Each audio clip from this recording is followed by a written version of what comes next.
سلام بچه‌ها، وقتتون بخیر باشه. امیدوارم تا اینجا روز خوبی رو داشته بوده باشید. فکر کنم درست گفته باشم. امروز یه ویدیو داریم، یه ویدیو ریاکت، ویدیو درخواستی هم هست. ما اینجا هر درخواستی میاد انجام میدیم، ویدیو میگیریم. چون چنلم تازه کاره، یه دونه درخواست اومد از ویدیوی ریاکتی که روی مرهم، آلبوم جدید احسان خواجه امیری، این بالا میذارم، این بالا میشه فکر کنم، لینکشو میذارم اونجا. گفتن رو آهنگ دیدنی نیست و تنها ماندم هم ریاکت بریم. خب دو تا آهنگ و بریم با هم گوش کنیم.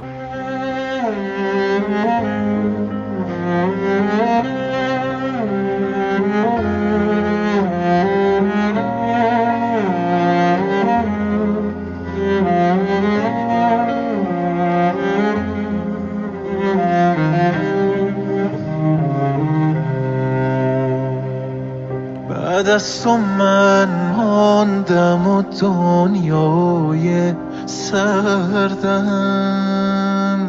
بعد از تو عمریست با خود در نبردم.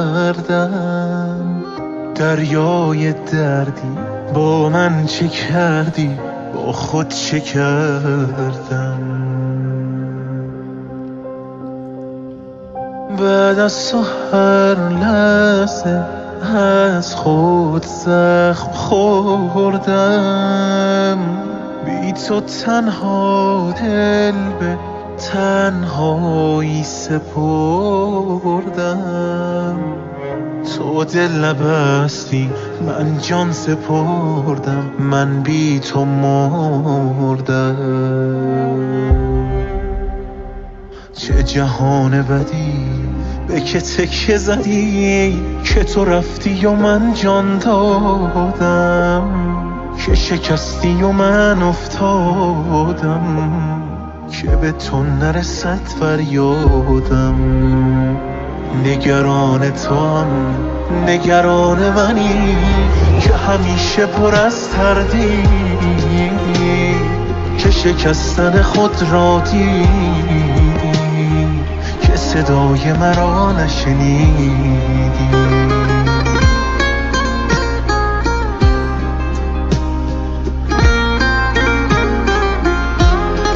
الان نصف آهنگ رفته. آهنگ بخوام تایمشو بگم دقیقاً 3 دقیقه و 56 ثانیه. تا اینجاش که به من حقیقتا آهنگ رو 50 بار قبلا گوش دادم.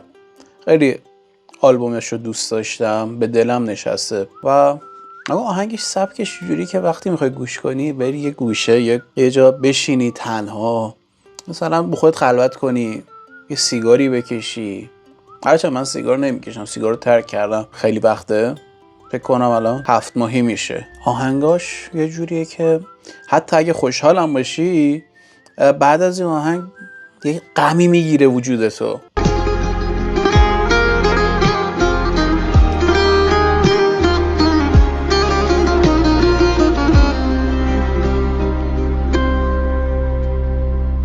تمام تنم نه که بی تو منم، تو بمون که در این خانه تویی، تو همیشه بمون، تو ترانه بخون که حقیقت و افسانه تویی.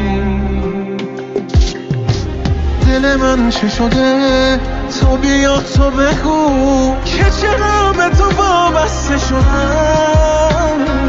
پرم از غم تو بیا تو نرو، تو بمان به خدا خسته شدم.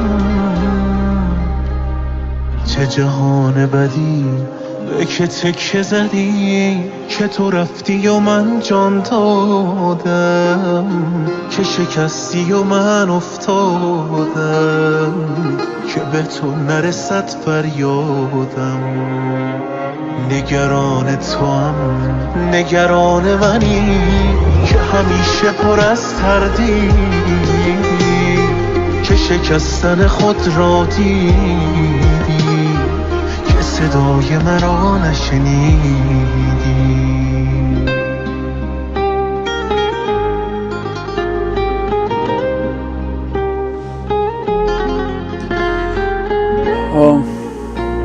آهنگ خیلی قشنگی بود. من خیلی دوست دارم این آلبومو. به دل یه سری ها ننشسته، ولی من شخصا دوستش دارم. میگم زیادم شنیدم. دو تا از کامنت ها رو برم بخونم بچه‌ها. توی یوتیوب گذاشتن. یکی نوشته بودش که یادش بخیر مقطعی از زندگیم که به نظرم عشق پاکی داشتم سر راه هم کسی قرار گرفت که طوری از زندگی من بیرون رفت که هنوز با یادآوری اون عشق نفسم توی سینم حبس میشه.